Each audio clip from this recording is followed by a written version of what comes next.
Pakaian kadang menunjukkan siapa orang yang memakainya. Orang pun bisa dikagumi dan dihormati karena pakaian yang dikenakannya. Semua orang tahu, dalam keseharian bertugas, tiap profesi punya pakaian dinas. Perawat dengan kap di kepala, dokter dengan jas putih. Walau kadang bisa bikin kita kecelai karena warna pakaian nyaris sama, tapi kita tahu seseorang itu satpam dan orang itu seorang anggota polisi. Saat ini kayaknya kita sudah terbiasa dengan pakaian liturgis. Kita bisa mengenali apakah seseorang itu bertugas sebagai lektor, misdinar, diakon, imam, dan uskup berdasarkan pakaian liturgi yang dikenakannya.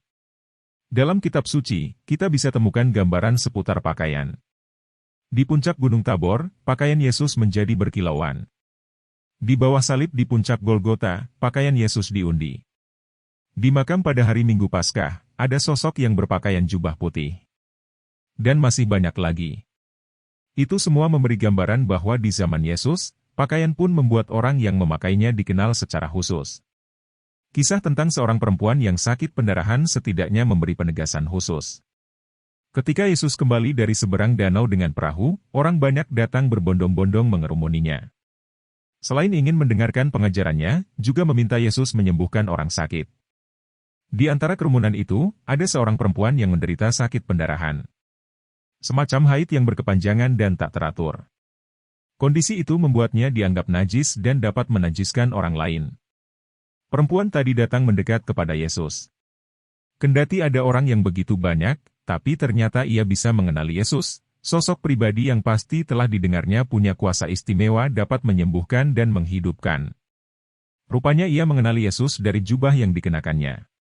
Ia bahkan berkata dalam hati, asalku sentuh saja jubahnya, aku akan sembuh.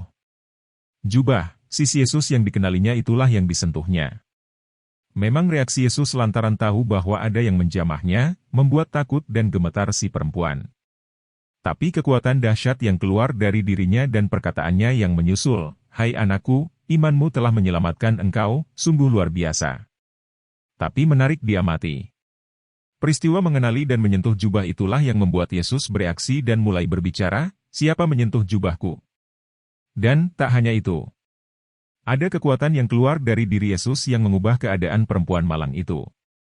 Harapan sembuh dari penyakit yang diidapnya selama 12 tahun itu dibuat menjadi kenyataan oleh Yesus. Inilah yang diperoleh perempuan yang mengenali siapa Yesus itu lewat jubah dan berani mendekat kepadanya. Kiranya ini pula yang bakal kita alami bila kita bisa mengenali Yesus meski dari sisi luar dan mendekatinya. Berulang kali para pastor diminta bahkan disentil agar mengenakan jubah dalam kegiatan selain perayaan liturgi. Katanya ada aura tersendiri yang memancar keluar dari diri. Tentang ini semestinya menjadi bahan permenungan menarik dan dilakukan. Bukan hanya agar tidak dikenali sebagai sosok awam biasa, melainkan supaya terlebih bisa mendekatkan orang pada Tuhan. Sering kita menyepelekan yang lahiriah. Alasan yang memang membenarkan. Bahwa batin hati lebih penting daripada tampilan. Don't just a book by its cover. Tapi hari ini perlu perenungan.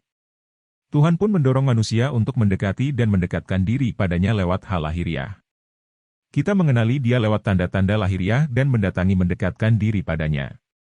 Teringat ketika masih di seminari. Kala jam istirahat, langkah kaki mengarah ke kapel.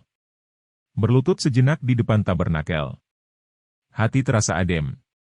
Asal ku jamah saja jubahnya, aku akan sembuh. Terima kasih sudah mendengarkan. Semoga Tuhan memberkati.